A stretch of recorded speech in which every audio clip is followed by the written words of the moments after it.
Bonjour à tous, bienvenue pour l'analyse d'une nouvelle stratégie CFD Performance. Aujourd'hui, nous allons regarder une stratégie sur le CAC 40 qui s'appelle Antilope dans notre portefeuille.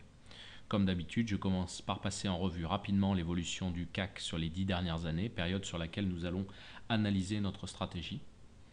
Donc, début 2004 jusqu'à 2007, un marché très haussier, puis la crise des subprimes jusqu'en début 2009 avec un marché baissier très violent, un rebond technique tout aussi violent jusqu'en début 2010, une phase de transition d'un peu plus d'un an et demi avec un marché à plat toujours volatile, une nouvelle crise baissière en 2011 pendant l'été, et puis depuis un marché qui est haussier mais qui a de moins en moins de vitesse, mais aussi de moins en moins de consolidation. Voilà un petit peu pour le CAC 40. Maintenant nous allons regarder l'évolution de notre stratégie Antilope. Alors voilà une stratégie très convaincante avec une de nos meilleures performances sur 10 ans. Pourtant elle n'est pas exempte de défauts, puisqu'on peut constater d'abord une période récente un petit peu plus difficile, elle est dans le dur, et puis ça lui était déjà arrivé en 2010 pendant 6 mois, à peu près la période que nous vivons actuellement, avec un recul qui avait été significatif à ce moment-là. On regardera un petit peu en détail tout à l'heure ce qui se passe à ce niveau-là. On sépare les signaux haussiers et les signaux baissiers, donc une régularité convaincante sur les signaux haussiers sur les 10 dernières années, une absence de performance ces derniers temps,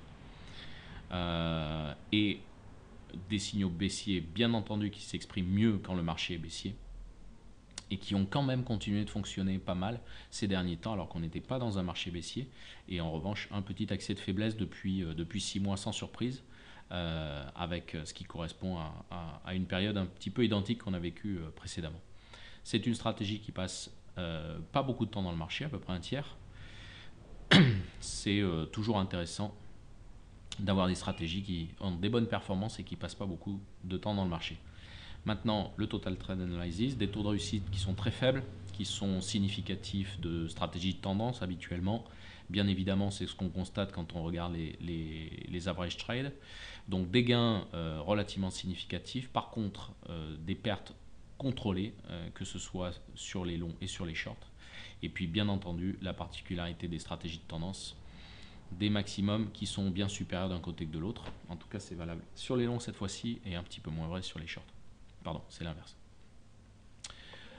Voilà pour l'analyse de des chiffres. Maintenant, nous allons regarder deux périodes un petit peu opposées. Ici, la période donc très profitable qui a eu lieu ici, donc avec des achats. Ici, une accélération de tendance. Donc, c'est des tendances très courtes. Elle est capable de. Et puis parfois, il y a des signaux. En fait, c'est une stratégie qui est aussi filtrée par la volatilité. C'est pour ça que parfois, simplement, un rebond technique peut avoir sur une barre peut déclencher un signal suffisant. Donc, c'est une stratégie qui a des signaux assez particuliers, très court terme, avec des suivis de stop assez étroits. Et donc, bien évidemment, parfois on peut enchaîner des mauvaises positions les unes après les autres, comme on peut le voir ici. Donc, voilà. Malgré tout, des bons signaux, et quand ça va dans le bon sens, c'est très bon. Alors, bien évidemment, vous aurez remarqué que la période récente est beaucoup plus compliquée, la stratégie dans le dur. Bien évidemment, ça correspond quasiment à l'historique que nous avons sur Mirror Trader, puisqu'on a mis cette stratégie en production au mois d'août dernier, donc à ce niveau-là. Donc on constate quasiment qu'une baisse sur Mirror. Alors ça me permet de souligner le danger de constater de faire des constats à très court terme. C'est-à-dire qu'une stratégie, ce n'est toujours un avantage statistique sur très long terme, et cet avantage statistique sur très long terme il peut disparaître temporairement, et c'est exactement ce qu'on a constaté. On a déjà constaté ça ici entre le mois de septembre 2010 et puis le mois d'avril-mai 2011, ça a duré plus de 6 mois, et c'est exactement ce qui est en train de se repasser. Ça a commencé un petit peu plus tôt, un mai plat au départ, et puis à partir du mois d'août, une baisse relativement conséquente. Le graphique là est à jour jusqu'à début janvier, pardon, et donc on continue de baisser un petit peu depuis. Voilà. Pour autant, est-ce que c'est une stratégie dont vous auriez envie de faire l'inverse à long terme? Certains clients nous ont suggéré cette idée-là à cause de la régularité avec laquelle elle perd. Alors certes, c'est régulé depuis 6 mois, mais quand on regarde le parcours historique, ça serait quand même du suicide de faire l'inverse sur une telle stratégie, quoi. Et ce raisonnement est valable sur beaucoup de stratégies. J'arrête pas de le répéter, gagner en trading, c'est rencontrer les conditions qui sont profitables.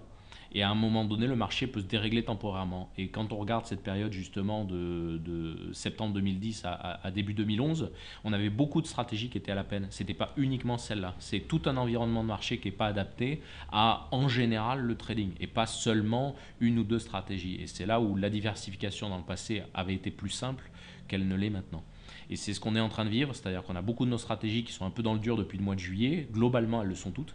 Dans une plus ou moins, je veux dire.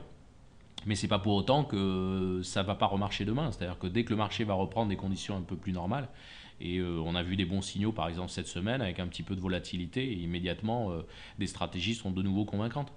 Donc il faut faire très attention à ce genre de raisonnement. Il y a toujours un effet zoom quand on regarde une equity sur très long terme et il faut faire vraiment gaffe à ce que représente vraiment une stratégie de trading, c'est-à-dire un avantage sur le long terme et ne pas se laisser aveugler par le court terme. On branche une stratégie et on la laisse pendant plusieurs mois pour voir ce que ça donne et on est prêt à accepter surtout des reculs qui peuvent parfois être significatifs. Ici, on avait touché 183 pour descendre à 177, on a plus 700, 800 points de perte sur le CAC. Donc c'est significatif, ça correspond à peu près à 20% si on n'utilise pas d'effet de levier. Pour autant, quand on regarde 10 ans, il n'y a aucun doute que cette stratégie est valide. Voilà, merci de votre attention. J'espère que la leçon est bien comprise sur le zoom sur des périodes qui ne sont pas propices. C'est vraiment un élément clé et qui est très difficile à faire comprendre à nos clients. Donc j'espère que cette vidéo participera à cet effort de formation. Merci beaucoup pour votre attention. À bientôt pour une nouvelle vidéo et une nouvelle stratégie CFD Performance.